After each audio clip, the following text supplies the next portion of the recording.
Apakah Neng Imas sudah join?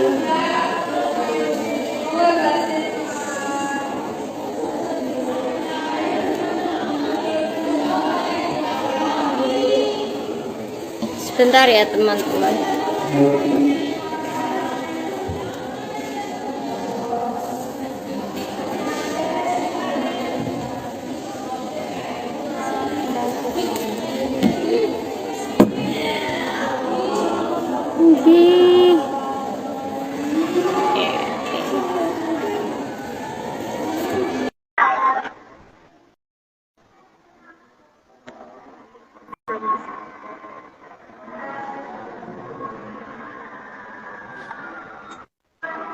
Nah,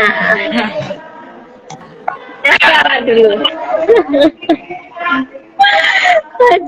Ngaji bareng siapa nih? Langsung terjawab.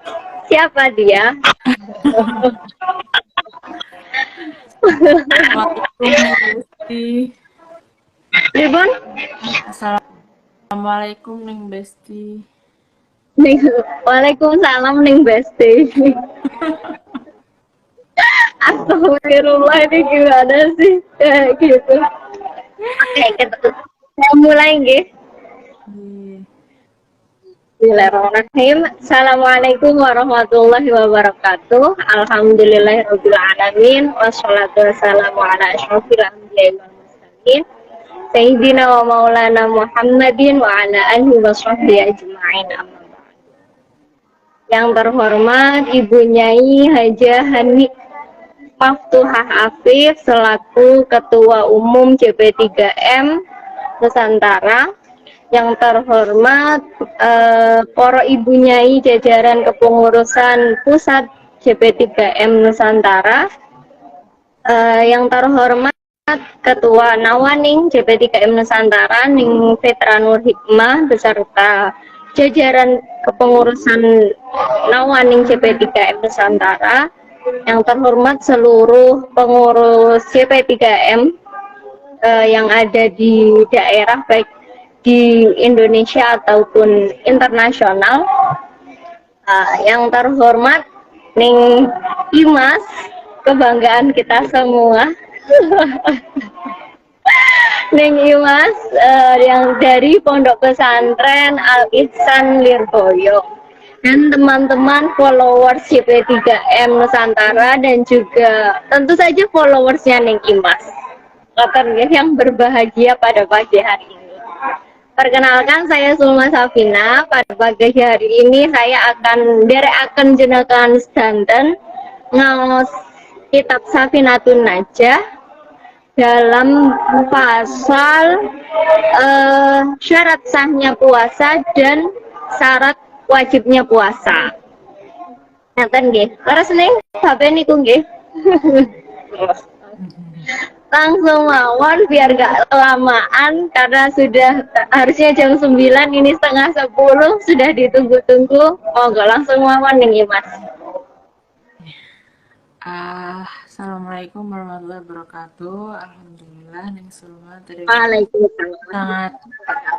sangat renyah sekali kalau dibaringin jenengan, jadi selalu semangatnya double ya. Halo teman-teman, apa kabar semuanya? Semoga selalu sehat dan lancar puasanya. Pada pagi menjelang siang hari ini, kita akan membahas tentang syurutu sihatihi wa wujubihi. Yang pertama, syarat sah puasa. Syurutu sihati arba'atu asya'a. Adapun syarat sahnya empat. Yang pertama adalah Islam. Tentu saja dia harus orang yang mukallaf, orang yang terkena taklif. Salah satu orang yang mukallaf itu adalah Islam, dan sehingga mengecualikan orang-orang yang memang di situ tidak beragama Islam, dan tetapi tidak mengecualikan orang yang awalnya beragama Islam kemudian dia keluar dari Islam. Jadi orang-orang yang murtad itu sebetulnya adalah orang yang tetap terkena taklif, karena bagaimanapun juga murtad tidak dibenarkan Sehingga keberadaan orang yang murtad itu diharuskan tetap berpuasa sebenarnya. Sehingga dia ini ketika misalnya murtad dan kembali lagi ke agama Islam, maka dia wajib mengganti seluruh puasa yang ditinggalkan, begitu juga sholatnya. Ribet ya. Kemudian yang kedua adalah syarat wajibnya puasa itu adalah kepada orang yang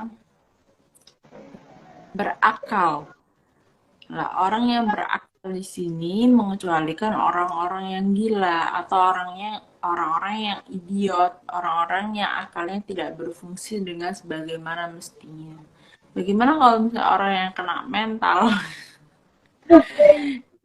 Jangan banyak yang kena mental nih. Nah, mengecualikan penyakit-penyakit yang sebetulnya masih bisa seseorang tersebut memfungsikan akalnya dengan baik.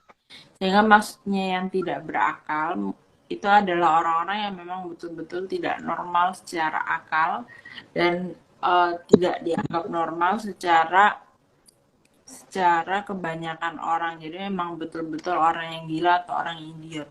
Bukan hanya orang yang depresi atau misalnya orang yang sedang terkena masalah. Kemudian mengecualikan orang yang tidak berakal adalah orang yang hilang akalnya. Jadi misalkan orang itu pingsan, orang itu tiba-tiba kehilangan akalnya dalam jangka waktu tertentu. Misalkan kayak ada penyakit juga seperti epilepsi, kemudian dia kehilangan akal. Pada saat itu dia tidak diwajibkan, tidak terkena taklif, tetapi nanti saat dia sadar maka dia terkena taklif lagi.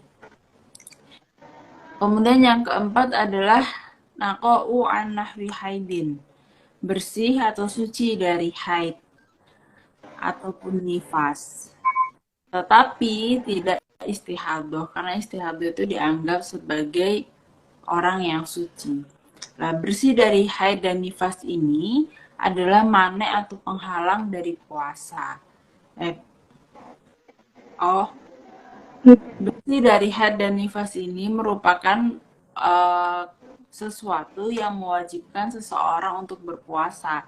Sehingga ketika orang ini haid ataupun nifas, maka orang tersebut dilarang atau diharamkan untuk berpuasa. Ini merupakan sesuatu yang menghalangi seseorang untuk melakukan puasa, yakni keluarnya haid ataupun nifas.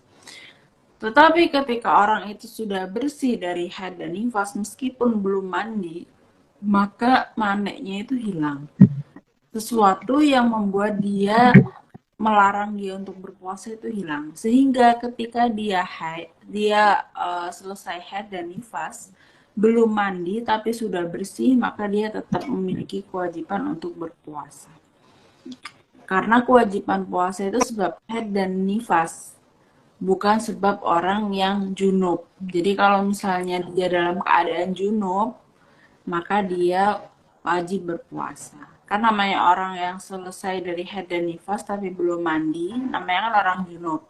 Atau orang selesai dari berhubungan suami istri dan belum mandi, itu kan namanya orang junub. Nah, junub ini tidak menjadi manek daripada puasa.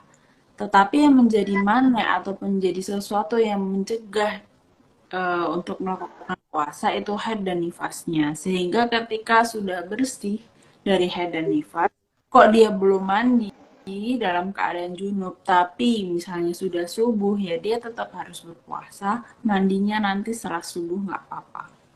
Kurang lebih demikian. Kemudian yang keempat adalah ilmu bikaunil wakti qabilan disomi, yaitu mengerti waktu masuknya puasa. Jadi mengerti kapan masuknya bulan Ramadan. Dan ini mengertinya itu adalah mengerti dengan hakul yakin, karena khobar orang yang adil ataupun khobar dari lembaga institusi yang dipercaya seperti Lajnah Falakiyah, atau misalkan sekarang kan ada sidang isbat itu maka dicukupkan. Kalau zaman dulu kan harus khobarnya orang yang adil.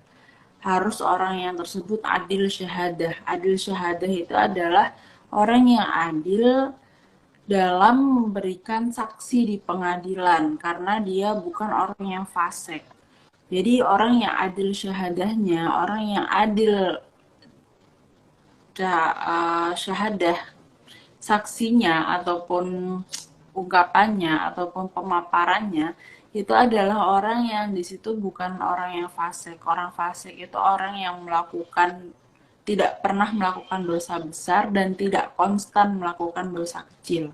Itu orang yang fasik. Zaman sekarang kayaknya hampir semua fasik.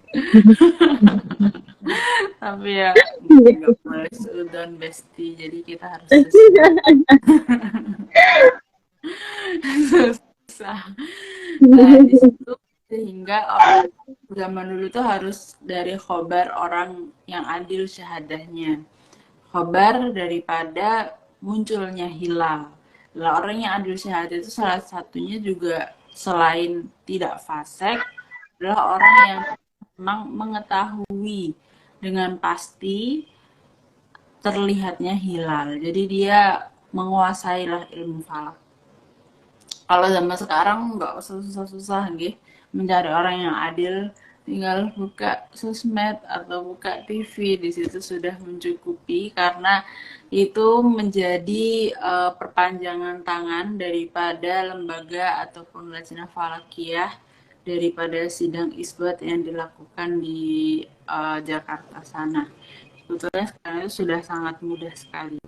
Jadi ilmu bikaunil waktu qabilan lisomi itu ataupun mengetahui waktu puasa itu merupakan syarat sah puasa, dan zaman sekarang itu pasti orang sudah tahu ya kapan masuknya bulan puasa.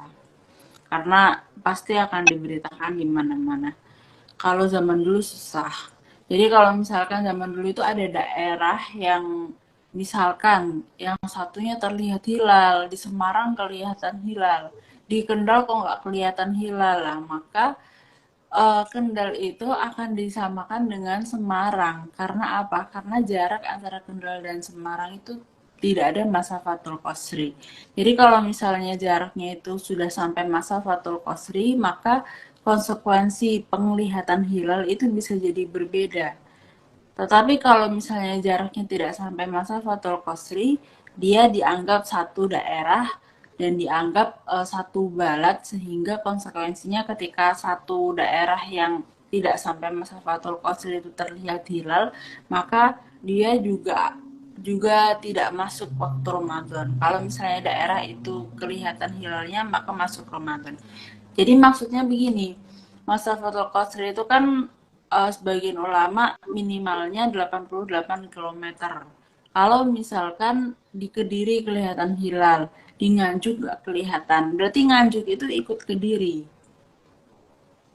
Ini menurut dalam Ihya Asrarus Saum. Sehingga tapi zaman sekarang tuh gampang banget sih, maksudnya udah kita ikut apa kata lajnah falaki itu sudah beres. Itu adalah syarat sah puasa. Kemudian yang selanjutnya kita membahas tentang syarat wajib puasa. Syarat sah dan syarat wajib. Ada orang yang wajib puasa tapi puasanya tidak sah karena tidak memenuhi 4 tadi. Ada orang yang sah puasanya tapi sebetulnya dia belum memenuhi kewajiban untuk melakukan puasa nih gitu. Jadi semuanya harus saling memenuhi, saling melengkapi gitu. Seperti berelasi, kita harus saling mengisi dan saling menguatkan. Jauh banget. Kalau sama Neng Somak bawaannya halu, guys. Aduh, kok jadi aku yang disalahin ini? Syurutu wujubi khamsatun. Jadi wujubi khamsatun. Jadi syarat wajibnya puasa itu ada 5. Tadi syarat sahnya itu ada 4. Islam, akal, bersih dari haid dan nifas, dan mengetahui waktu masuknya bulan Ramadan. Itu adalah syarat sahnya puasa. Kemudian yang kelima syarat wajib puasa. Yang pertama adalah Islam, kemudian taklif ataupun orang yang terkena taklif sama berarti. Syarat kewajiban puasa ini adalah orang yang Islam. Syarat sahnya puasa itu juga orang yang Islam. Nah, Islam di sini lagi-lagi mengecualikan orang yang murtad. Orang yang murtad, orang yang keluar dari Islam, maka dia itu sebetulnya tetap terkena kewajiban untuk melakukan kewajiban sebagaimana orang Muslim. Cuman kewajiban tersebut terhalang daripada dia ini murtad, sehingga dia itu sebetulnya orang yang murtad ini memiliki kewajiban untuk segera kembali kepada Islam. Begitu. Kecuali kalau misalnya orang yang memang non-muslim ini tidak memiliki kewajiban untuk melakukan ibadah-ibadah yang disyariatkan. Karena ya memang dia tidak muslim ya. Kemudian yang kedua taklif. Jadi orang yang terkena taklif atau orang yang mukalaf. Orang yang mukalaf di sini yaitu adalah orang yang baligh. Kemudian orang yang di situ bukan orang yang gila, orang yang bukan juga orang yang memiliki kasus-kasus tertentu sehingga dia mendapatkan ruksa atau keringanan untuk tidak berpuasa. Tetapi sebetulnya orang yang mendapatkan ruksa itu orang yang terkena taklif untuk berpuasa. Namun karena adanya kasus yang menyebabkan dia ini terhalang ataupun merasa berat untuk melakukan puasa, maka dia tidak melakukan puasa. Tapi sebetulnya dia tetap orang yang terkena taklif atau orang yang mukalaf. Orang yang tidak mukalaf adalah orang yang belum balik. Kemudian orang yang di situ tidak beragama Islam. Yang ketiga adalah itokoh. Itokoh di sini adalah orang yang mampu. Itokoh adalah orang yang mampu. Dalam artian, oh iya, orang yang terkena taklif atau dianggap mukalaf itu selain orang yang sudah balik, orang yang muslim, tapi juga orang yang berakal. Jadi orang yang berakal itu dianggap sebagai orang yang terkena taklif atau dianggap sebagai orang yang mukalaf, sehingga mengecualikan orang-orang yang tidak berakal. Seperti orang gila yang seperti saya jelaskan di awal tadi. Kemudian syarat yang ketiga, syarat wajib puasa yang ketiga itu adalah orang yang mampu. Jadi di situ adalah orang yang memang mampu untuk melaksanakan puasa, istitoah, itokoh. Jadi memang bukan orang yang sangat-sangat memiliki sangat-sangat kepayahan untuk berpuasa seperti halnya orang yang sudah tua renta yang ketika dia puasa itu justru membahayakan kesehatannya, yang tidak ada harapan atau tidak ada lagi yang namanya ya harapan dia bisa berpuasa karena saking tuanya. Atau misalkan ibu hamil dan menyusui yang takut terhadap kondisi dirinya atau bayinya meski dengan konsekuensi yang berbeda. Kalau misalnya takut kepada bayinya, maka dia bayinya saja, takut kepada kesehatan bayinya saja, dan sehingga itu membuat dia tidak berpuasa, maka konsekuensinya dia harus mengqadha dan juga membayar fidyah. Tapi ketika dia mengkhawatirkan dirinya atau dirinya dan bayinya, pokoknya ada dirinya sendiri nih, maka dia itu hanya wajib mengqadha saja tanpa membayar fidyah. Karena puasa ini adalah ibadah yang harus dilakukan oleh seseorang. Kalau seseorang meninggalkan puasa karena mengkhawatirkan orang lain, maka dia harus konsekuensinya selain mengqadha juga harus membayar fidyah.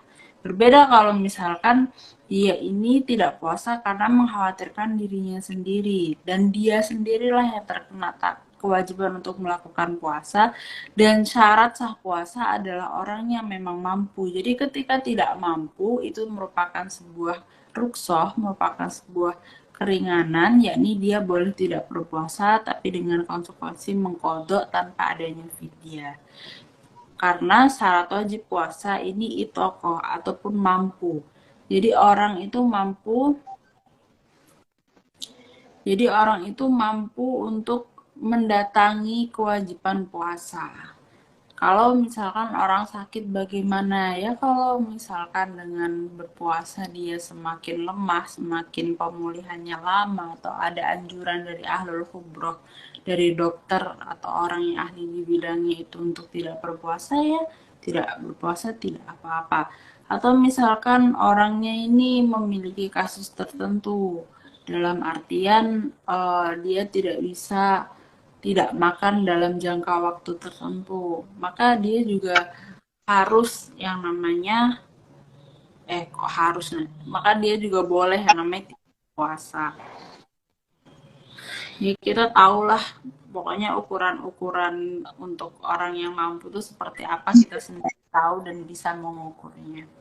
Kemudian yang keempat adalah sehat. Nah, di sini juga merupakan sebuah syarat wajib puasa. Sehat ini masuk dalam kategori orang yang tidak mampu kan sebetulnya. Tapi di sini juga dijabarkan bahwa orang yang ketika di situ memiliki kesehatan yang buruk, orang yang tidak mampu berpuasa karena memang faktor risiko kesehatannya ini ketika berpuasa akan membahayakan, maka dia tidak diwajibkan untuk berpuasa. Sangat murah sekali sebetulnya Islam itu. Karena sebetulnya puasa sendiri ini memiliki efek baik untuk kesehatan ya Ning ya. Kita tahu bahwa di dunia medis itu puasa itu sangat baik sekali, atau dalam diet itu kan ada yang namanya istilahnya intermittent fasting.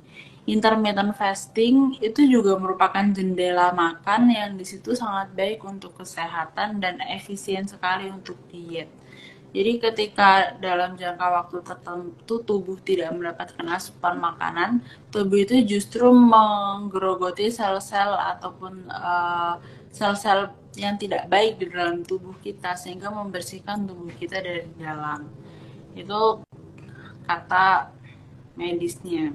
Dan sebetulnya disyariatkan puasa ini kan puasa itu kan memang sebuah syariat yang turun-menurun dari nabi-nabi sebelumnya. Cuman kan syariat itu diturunkan bahkan 1400 tahun yang lalu sebelum teknologi itu ada. Sebelum bisa meneliti bahwa ternyata puasa itu sangat sehat menurut medis. Jadi sebetulnya agama Islam itu lebih canggih ya, sangat canggih sekali. Kita belum menyadarinya saja. Seperti contoh kita ini kan harus membersihkan najis babi dan juga anjing, itu kan najis mughaladzah. Cara membersihkannya adalah dengan membasuh 7 kali dan salah satunya dengan debu. Yang ternyata diteliti, kenapa pakai debu? Ternyata debu itu memiliki yang namanya unsur untuk memurnikan, sehingga najisnya itu bisa kembali, bisa hilang, benar-benar hilang gitu dengan adanya debu. Itu disyariatkan 1400 tahun yang lalu sebelum ada yang namanya tajribah, hipotesa ataupun penelitian-penelitian seperti sekarang dengan teknologi yang canggih.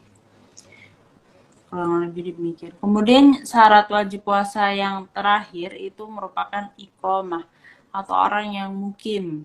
Orang yang di situ bukan dalam keadaan safar atau bepergian. Karena safar itu qit'atun minal adab. Safar itu merupakan, kalau ingin merasakan adab, maka berpergianlah yang jauh. Maka itu adalah bagian dari adab karena payah, capek, dan juga menghabiskan banyak energi serta biaya. Jadi ketika orang yang di situ tidak mukim, orang yang dalam perjalanan, maka dia tidak diwajibkan puasa. Tetapi di sini ada beberapa kondisi, dalam artian bukan semerta-merta kita ketika pergi misalkan dari Jogja ke Malioboro doang, dari ke Krapia ke Malioboro doang, di situ akhirnya kita tidak berpuasa. Nggak kayak gitu guys. Ada minimal radiusnya, yaitu dua marhalah betul, Dua marhalah itu masafatul qasri. Jadi minimal seseorang ini diperbolehkan tidak berpuasa dalam bepergiannya itu adalah 88 kilometer jauhnya. Itu sama seperti masafatul qasri. Kalau ketika kurang dari itu, maka dia tidak diperbolehkan untuk tidak berpuasa. Jadi misalkan Kediri, Jakarta, itu maka boleh untuk tidak berpuasa. Tapi kalau misalnya kayak Rapia, Malioboro, itu dolan guys, bukan safar guys namanya. Jadi ada Soalnya jalan nih, jadi rada capek juga. oh gitu. Sepertinya Boten, boten, mempersulit boten, diri boten. sendiri ya, Ning. Nah, niku 5 merupakan syarat wajibnya puasa. Niku. Oke, langsung tanya jawab atau pripun nih? Tanya jawab ya nih. Ini list pertanyaannya bisa sampai buka kayaknya nih kalau dijawab semua. Lalu seperti itu kalau live-nya nih Mas ya, banyak sekali pertanyaan. Kita buka yang dari ini dulu deh, yang di sini. Ning jika sudah tahu suci tapi orang ini belum mandi suci, dia makan dulu baru dia mandi, dan setelah mandi dia tidak makan lagi sampai menjelang berbuka, apakah ini boleh? Maksudnya mungkin ini ya, ngeker suci di siang hari gitu ya mungkin deh. Niku ning pripon. Niku Ini kayaknya tidak tadi ada yang juga. dalam ihya hal tersebut tidak diwajibkan. Jadi orang yang ngeker itu wajibnya bagi orang yang membatalkan puasa sebab sesuatu yang memang tidak muktabaroh, dalam artian sesuatu yang di situ tanpa adanya udur. Jadi misalkan mokel di siang hari, minum. Nah, setelah minum itu, orang tersebut tidak boleh langsung makan atau langsung melakukan hal-hal yang di situ tidak dilakukan, melakukan hal-hal yang memang di situ dilarang bagi orang yang berpuasa. Jadi kalau misalkan mokel minum, ya sudah itu aja yang bisa kamu lakukan. Tapi setelahnya harus ngeker sampai maghrib. Tetapi berbeda jika orang yang tidak puasanya sebab udur, seperti sebab dia ini haid, kemudian dia suci di siang hari, maka tidak ada kewajiban baginya untuk menahan diri sampai maghrib. Karena dia tidak puasanya itu dilatar belakangi oleh sesuatu yang muktabaroh secara syar'i. Karena dia adalah orang yang haid dan baru suci siang, maka dia tidak perlu ngeker sampai maghrib. Cuman kalau misalnya dia orang yang tidak berpuasa karena mokel, dalam artian puasanya ini batal karena mokel, jadi setelah dia mokel yang dia makan pertama kali itu loh, habis itu dia nggak boleh makan lagi gitu. Harus ditunggu sampai maghrib. Ngeker niku maksudnya menahan diri dari tidak makan dan minum, tapi statusnya juga bukan orang yang berpuasa. Niku ngeker. Oke, ini ada pertanyaan lagi dari Mbak Camelia Virus. Ini mungkin saya sambil merangkum ya dari pertanyaan-pertanyaannya. Ada yang bilang banyaklah yang mirip-mirip. Tapi intinya adalah melaksanakan puasa tapi melalaikan sholat. Itu bagaimana? Itu juga termasuk yang belum mandi wajib. Mandi wajibnya ada pertanyaan juga, mandi wajibnya itu kalau sebelum buka, itu puasanya gimana? Jadi maksudnya Ron? Jadi melaksanakan puasa tapi melalaikan sholat.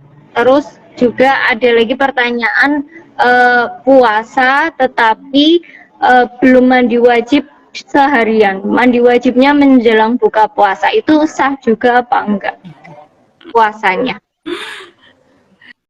Jadi begini, pertanyaannya. kalau ada kalanya orang itu berpuasa sah secara puasanya, tapi tidak sah secara pahalanya. Ada orang yang gugur puasanya, batal puasa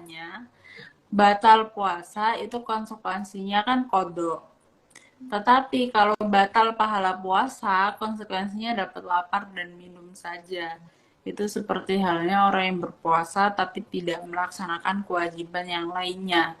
Seperti halnya orang yang berpuasa tapi tidak sholat, orang yang berpuasa tapi maksiat, orang yang berpuasa tapi menghabiskan hari-harinya untuk melakukan hal-hal yang di situ dekat dengan kemaksiatan, maka dia hanya mendapatkan lapar dan hausnya saja, tapi dia tidak mendapatkan pahala. Nah, membatalkan pahala puasa ini bukan berarti puasanya tidak sah. Puasanya sah, tapi pahalanya tidak ada gitu. Seperti halnya orang yang di situ misalkan mendapatkan mendapatkan makanan atau mendapatkan uang dengan cara yang salah misalkan. Dia makan daripada hasil berjudi atau hasil mencopet misalkan. Sebetulnya makanannya dia beli halal, tapi haram gitu loh. Makanannya haram tapi halal. Bisa ada konsekuensi yang berbeda gitu. Seperti halnya yang tadi, puasanya sah, tapi pahalanya tidak ada. Kemudian bagaimana orang yang menunda-nunda mandi wajib itu sama dengan orang yang lalai dan ceroboh, seharusnya itu tidak dilakukan. Karena bagaimanapun juga, mandi wajib ini konsekuensinya dengan kewajiban sholat kita. Mungkin puasa kita masih sah, karena penyebabnya puasa itu kan haid dan penyebab dilarangnya puasa itu kan haid dan nifas. Sehingga ketika haid dan nifasnya sudah bersih meskipun belum mandi, dia tetap wajib melakukan puasa dan puasa itu bisa tetap sah, tetapi hal tersebut tidak membuat seseorang ini bisa melakukan sholat karena dia belum mandi. Sehingga kok dia ini tetap puasa tanpa sholat ya sama saja tadi, Mbak, pahala puasanya tidak ada. Oke, gitu ya. Jelas teman-teman ya. Terus ini tentang per ibu-ibu nih. Ada yang hamil, ada yang busui. Nah, ini ada yang cerita bahwa tahun kemarin hamil, tahun selanjutnya menyusui. Nah, itu gimana nih? Apa namanya? Apakah bayar fidyah atau pripun? Mungkin tadi sebenarnya udah Tahun. dibahas. Oke. Jadi kalau misalnya ibu hamil dan ibu menyusui, dia diperbolehkan tidak berpuasa. Tetapi dengan konsekuensi yang berbeda tergantung penyebab yang melatar belakangi dia tidak puasa apa. Misalkan penyebab yang melatar belakanginya itu karena kondisi medis tertentu yang kondisi itu kembali pada dirinya sendiri sehingga dia merasa payah sekali ketika berpuasa, dia mengkhawatirkan dirinya ketika berpuasa, maka hal itu membuat konsekuensi yang mana dia hanya wajib mengkodok saja, tidak perlu membayar fidyah. Tetapi kalau misalkan dia ini kok tidak puasa karena mengkhawatirkan bayinya, tanpa ada unsur mengkhawatirkan dirinya sendiri, maka dia justru wajib membayar fidyah dan mengkodoknya. Nah, tetapi kalau misalnya kok sampai 2 kali Ramadan dia ini belum sempat mengkodok ataupun membayar fidyah, maka dia tetap wajib mengkodoknya dan bayar fidyahnya double. Fidyah yang pertama, misalkan karena dia puasanya takut hanya pada bayinya saja, dia wajib membayar fidyah karena itu. Kemudian fidyah juga karena dia sudah melebihi 1 tahun daripada kodok puasa yang seharusnya. Harusnya kan kodok puasa itu dilakukan pada langsung kan pada tahun ketika Ramadan itu sudah selesai. Jadi dari Syawal sampai Ramadan lagi, ini adalah tenggat waktu dia harus berpuasa. Tapi kalau misalnya dia tetap tidak bisa berpuasa di tahun itu, mengkodok tahun itu, konsekuensinya dia kodoknya di tahun depan setelah lewat Ramadan, satu kali Ramadan lagi. Maka dia itu wajib untuk membayar fidyah 2 kali jika memang penyebab puasanya itu adalah ketika dia takut atas bayinya saja. Tetapi kalau misalkan dia ini tidak puasa karena dia takut dengan kesehatan dirinya ataupun kesehatan dirinya dan bayinya, dan kemudian dia tidak bisa mengkodok 1 tahun dalam tenggat 1 tahun setelah dia ini selesai daripada setelah Ramadan yang dia lalui ini selesai, maka dia wajib mengkodok dan juga wajib membayar fidyah. Tetapi fidyahnya cukup 1. Jadi kewajiban fidyah itu selain untuk bagi orang yang di situ tidak mampu berpuasa sama sekali, yang pertama, misalkan orang-orang yang sudah tua renta dan tidak mungkin berpuasa, maka dia wajib membayar fidyah saja. Kemudian juga orang seperti kasus tadi, ibu-ibu yang tidak berpuasa karena takut kepada bayinya saja, maka dia wajib membayar fidyah. Kemudian juga ketika orang ini memiliki hutang puasa yang menunggak. Jadi kalau misalnya sudah ibu-ibu tidak berpuasa karena bayinya saja, puasanya menunggak, fidyahnya 2. Kalau misalnya ibu-ibu yang tidak puasa karena khawatir dirinya atau khawatir dirinya dan bayinya dan puasanya menunggak, maka dia wajib membayar fidyah tetapi 1 saja. Jadi fidyah ini konsekuensinya adalah bagi orang yang 3 tadi. Oke, semoga bisa dipahami ya teman-teman. Terus ini masalah apa namanya aturan bayar fidyah nih. Mungkin juga sama kaitannya sama orang tua. Kalau misal orang tua sepuh itu tidak puasa, apakah bayar fidyah, atau misal ada yang dikodokkan ke anaknya, itu boleh apa enggak bayar fidyah, atau gimana, atau kodoknya di anaknya yang membayarkan gitu. Terus kalau membayar fidyah itu gimana ketentuannya, membayar fidyah itu berapa banyak, apakah dalam sehari atau waktunya tuh bisa dicicil atau gimana gitu. Jadi kalau misalkan orang yang di situ dalam artian tidak mampu berpuasa, seperti hanya orang yang tua renta, tapi dia masih hidup, maka yang membayarkan tetap dirinya sendiri. Tapi kalau misalnya sudah meninggal, maka bisa dibayarkan oleh ahli warisnya, oleh anaknya.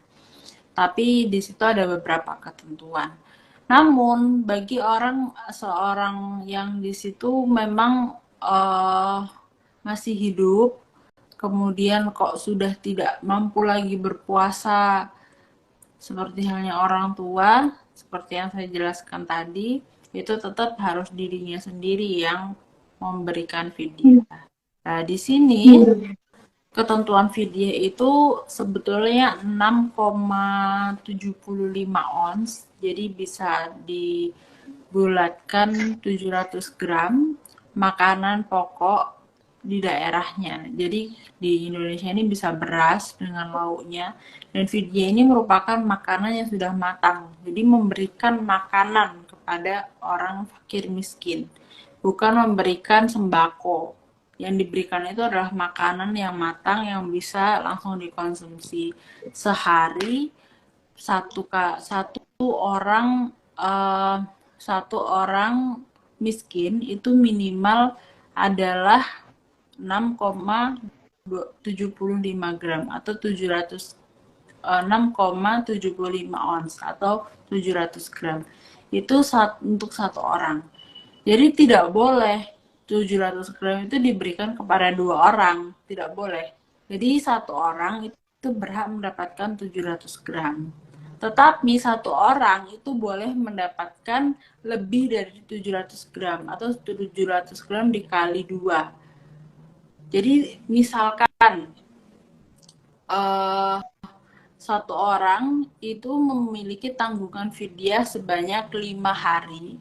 Berarti kan 5 hari dikali 5 dikali 6,75 ons atau 5 dikali 700 gram. Karena fidyah satunya itu mewajibkan seseorang mengeluarkan 700 gram makanan pokok.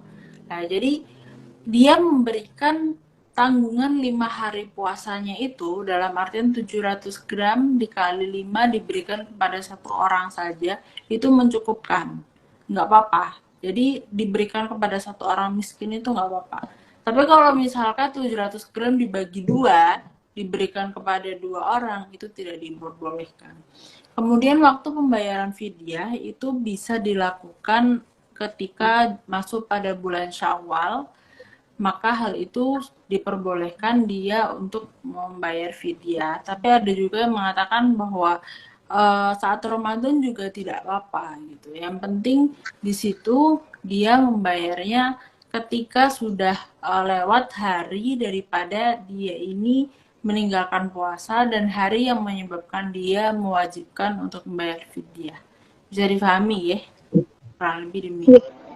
Dan memberikannya itu kepada fakir miskin, kepada orang-orang yang di situ secara sosial, secara konstruksi sosial dianggap kurang mampu. Ukurannya bagaimana ya? Ukurannya sebetulnya tidak ada ukuran bakohnya. Yang penting ketika menurut konstruksi sosial orang itu dianggap orang yang kurang mampu, maka dia adalah orang yang berhak untuk mendapatkan fidyah. Ukurannya juga sama dengan orang yang berhak mendapatkan zakat, fakir miskin. Terus ini masalah batal puasa nih. Misal apa keramas siang hari sama berkumur, terus kemudian apa korek hidung itu apakah membatalkan atau pripun hukumnya?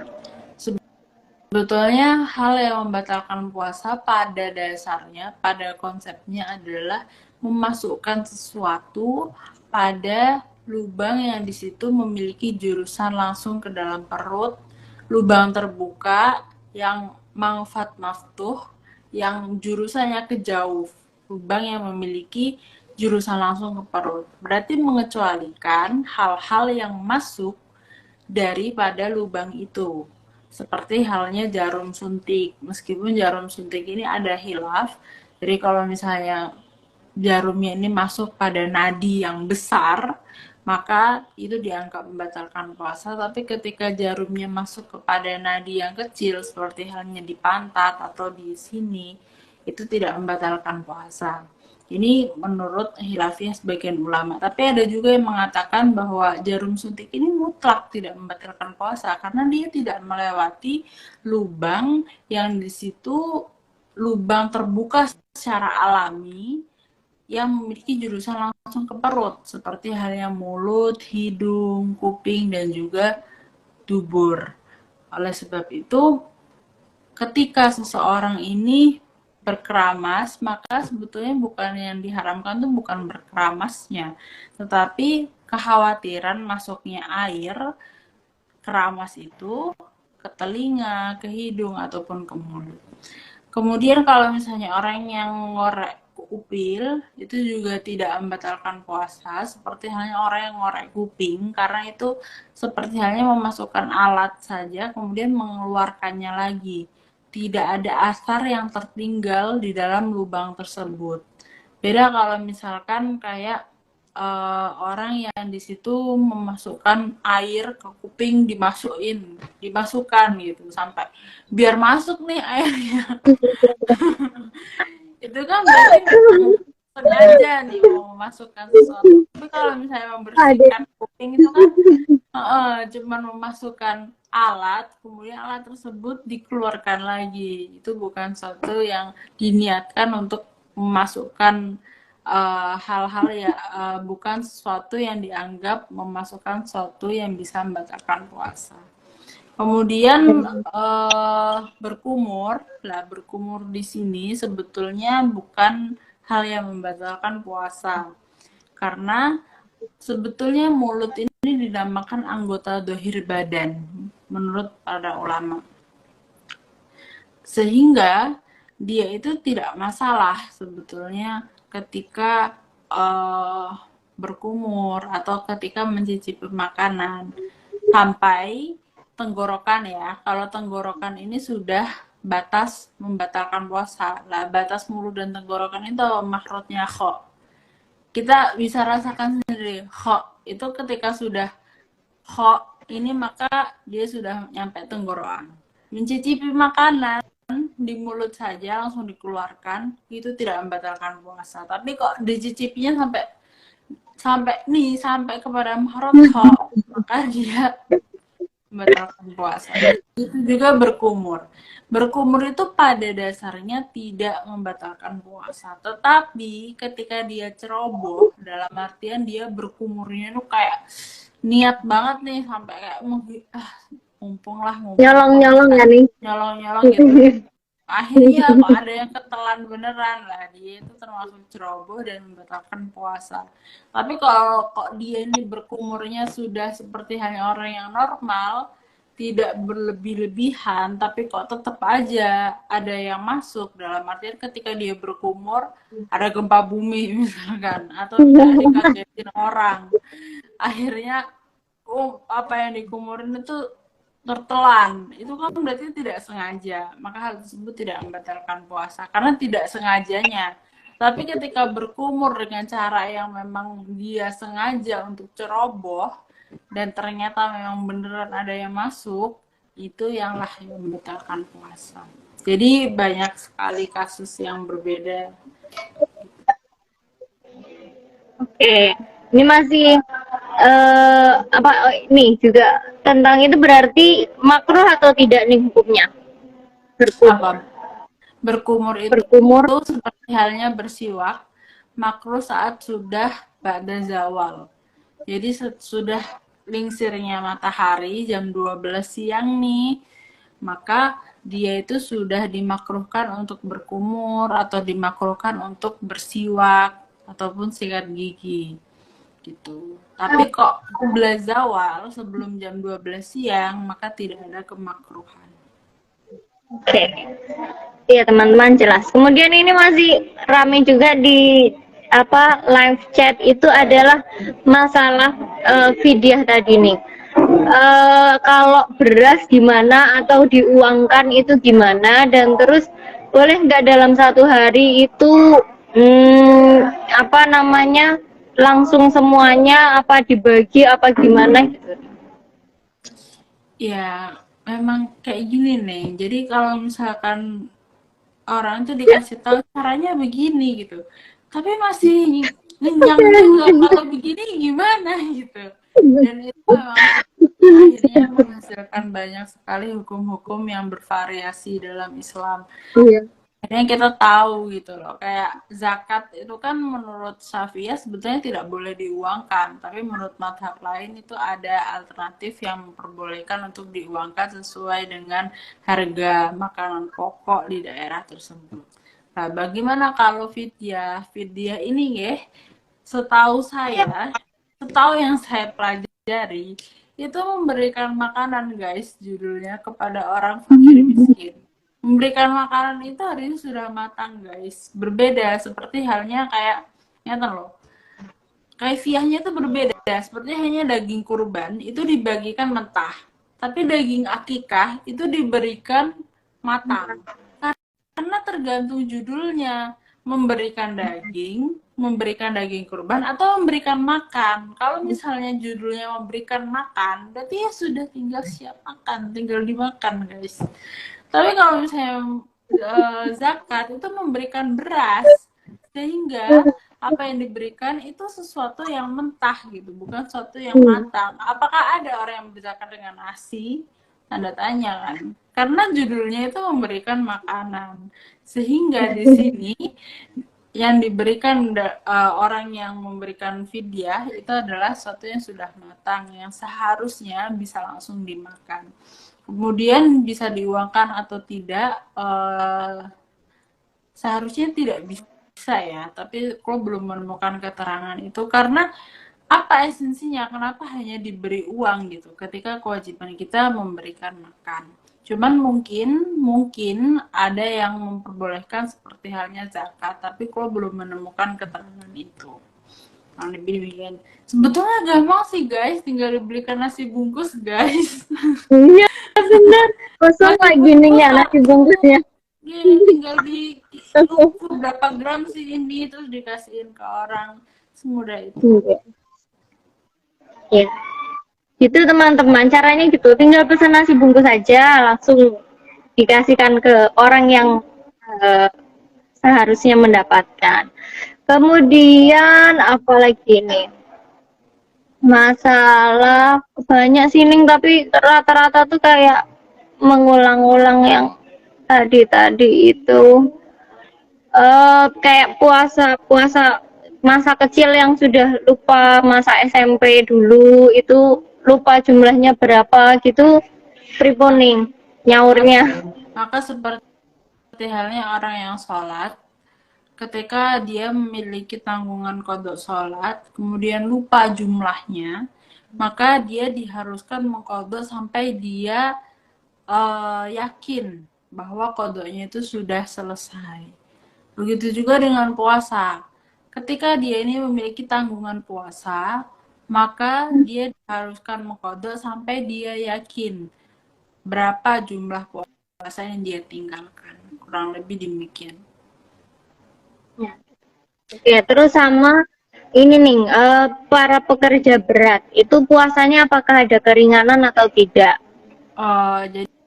Jadi kayak gini, sesuatu yang membuat seseorang ini tidak boleh tidak melakukan puasa itu adalah ketika dia mendapati dirinya ini dalam masyakoh yang latuh tamalu adatan.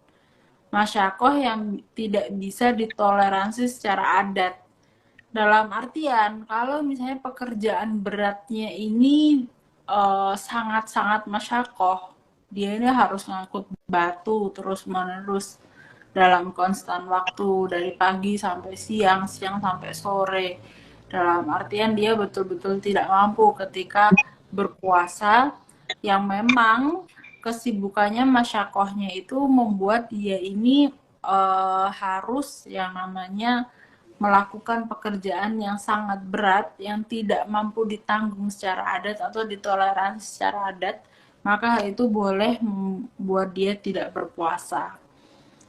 Begitu. Atau kalau misalkan dia ini dalam fase darurat, dalam artian pekerjaan itu satu-satunya pekerjaan yang tidak bisa dia dapatkan lagi pekerjaan lainnya. Jadi kalau misalkan dia keluar dari pekerjaan itu ya dia nggak dapat kerjaan gitu, dia nggak dapat makan, dia tidak bisa menghidupi keluarganya. Maka hal itu juga membuat seseorang itu diperbolehkan untuk tidak puasa. Jadi dalam keadaan yang memang di situ masyakohnya latuh tamalu adatan. Latuh tamal adatnya yang tidak bisa ditoleransi secara adat.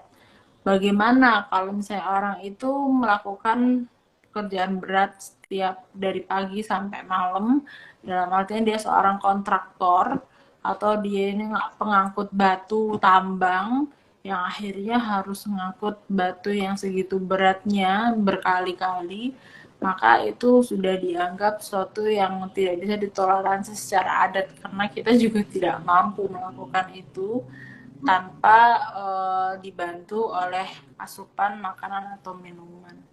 Itulah. Jadi ukurannya adalah latuh tamalu adatan. Tidak bisa ditanggung secara adat atau tidak bisa ditoleransi secara adat pada umumnya. Oke. Semuanya pertanyaannya tuh jadi semakin kemana-mana ya. Pokoknya intinya adalah segala sesuatu itu halal kalau tidak ada yang mengharamkannya. Mau lebih boleh, mau apa boleh gitu, nggih. Jangan dipikir, nggih, jangan teman-teman nggak usah dibikin pusing. Keterangannya ning Imas di ini aja didengarkan seperti itu. Kalau misal lebih ya monggo. Misal dengan dapat keterangan yang lain ya monggo jadi beberapa referensi gitu aja ya Ning ya. Ngoten. Terus ini tadi juga ada puasa pakai lipstick. Ya, nih Mas juga lagi pakai lipstick, guys. Seperti jangan dijilat guys, dan disengaja banget dimasukkan mulut. Tapi kalau Iya, jangan di dimasukkan mulut kemudian dilepeh lagi, itu sama halnya kan mencuci makanan. Jadi sebenarnya tidak masalah, cuma ya kurang kerjaan juga nih. Yang penting di hati-hati aja lah gimana caranya lipstick itu tidak sampai tertelan. ya. Oh, terus apa lagi ya? Kayaknya sih udah ya, yang lain-lain nanti teman-teman bisa disimak lagi, pertanyaannya juga banyak yang berulang-ulang. Kayaknya cukup ngoten nggih ning. Teman-teman cukup ya? Yeah. Sudahi ya. Soalnya yang lain-lain ini rata-rata juga masalah di luar puasa kayak tentang haid, darah-darah haid gitu. Ini nanti ada pembahasan yang lain teman-teman. Jadi pantengin terus live-nya JP3M, nanti ada pembahasan-pembahasan yang lain. Gitu nggih, biar yang lain nanti kebagian pertanyaan kalian juga. Ngoten nggih teman-teman, kita cukupkan. Nanti kalau masih ada yang jelas coba disimak lagi live-nya. Ngoten nih Mas. Maturnuun, terima kasih sudah disimak teman. Maturnuun yang Sulma. Nggih, sami-sami. Nggih. Lagi-lagi Sulma menjadi satpamnya ning Mas. Nggih. Gitu ya teman-teman, saya rasa cukup. Emang waktunya tuh sebenarnya sampai jam setengah jam aja, tapi ini udah sampai lebih, ini udah jam 10.16 gitu. Kurang lebihnya mohon maaf, saya selaku moderator apabila banyak kesalahan baik dari perkataan atau perilaku, mohon dimaafkan.